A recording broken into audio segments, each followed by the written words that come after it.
Bonjour, bien-aimés dans le Seigneur Jésus-Christ. Bienvenue sur votre chaîne de télé, la chaîne des disciples, LTDE, les femmes de l'Éternel.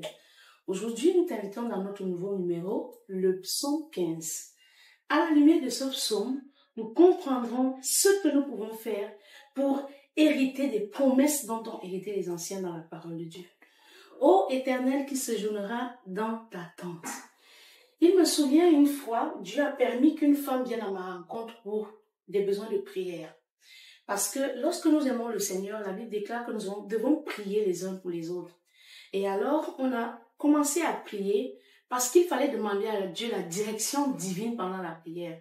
On ne se lève pas juste pour prier parce qu'on a un sujet de prière, mais il faut demander à Dieu quelle est sa volonté à ce sujet. Parce que le diable peut nous inspirer des sujets de prière. Il peut arriver que notre incrédulité nous inspire des sujets de prière. Et pourtant, peut-être que le plan de Dieu, c'est que l'on le loue à cause de cette situation. C'est alors qu'on a ouvert la parole de Dieu et nous sommes tombés sur le psaume 15. Je ne savais pas que là, l'Éternel venait de me montrer quelle était la qualité du cœur de cette femme. Je ne savais pas que Dieu venait de me dire que ce n'était même pas nécessaire parce qu'il y avait des prérequis à faire pour qu'on entre dans la véritable doléance, supplication qu'on voulait engager. Et nous allons lire ensemble. Ô Éternel qui séjournera dans ta tente, qui demeurera sur ta montagne sainte, celui qui marche dans l'intégrité et qui pratique la justice. Demeurer sur la montagne sainte, c'est être capable en tout temps de porter la gloire de Dieu. Demeurer sur la montagne sainte, c'est être capable en tout temps de produire le témoignage que nous espérons. Et la Bible déclare que pour être dans cette situation-là, il faut que celui-là marche dans l'intégrité et qu'il pratique la justice. Dieu sait qui nous sommes et Dieu regarde au plus profond de notre être. Dieu a la capacité d'évaluer nos véritables motivations. Celui qui marche dans l'intégrité, qui pratique la justice et qui dit la vérité selon son cœur. Il ne calomnie point avec sa langue, il ne fait point de mal à son semblable.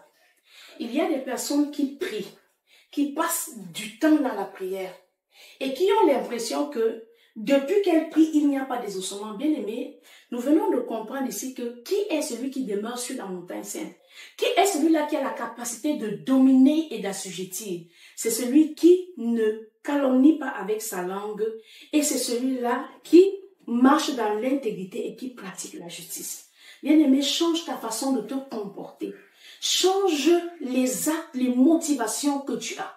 Change ton approche de la vie. Souvent, nous ne sommes pas sous l'emprise de l'ennemi. Souvent, ce ne sont pas les gens qui nous entourent qui sont responsables de nos malheurs. Bien souvent, c'est la façon dont nous nous comportons. Des gens oublient de veiller sur leur conduite.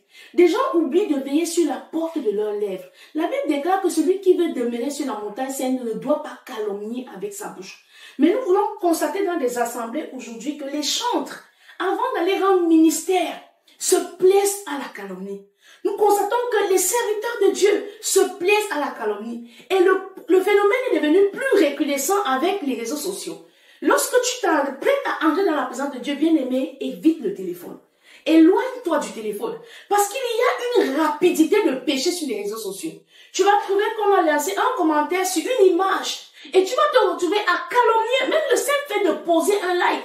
Nous allons à la fin du temps, le diable le sait. Alors il utilise tout ce qu'il peut pour que l'homme aille dans le mal au plus vite possible. Parce qu'il sait que le temps est déjà arrêté. Lorsque tu vas sur les réseaux sociaux, c'est un bel instrument qui nous permet de communiquer avec le monde entier, mais il faut garder à l'esprit que tu n'es pas comme le monde. Il faut garder à l'esprit que tu es différent du monde. Il ne faut pas t'associer à tous les commentaires. Il ne faut pas qu'on trouve ton intervention sur tous les posts. Parce que celui qui veut demeurer sur la montagne sainte doit éviter la calomnie. Celui qui veut demeurer sur la montagne sainte doit marcher dans la justice et l'intégrité. Nous devons nous rassurer que lorsque nous avons des désirs, que l'on s'examine. Parce que notre Dieu voit dans les profondeurs de notre être.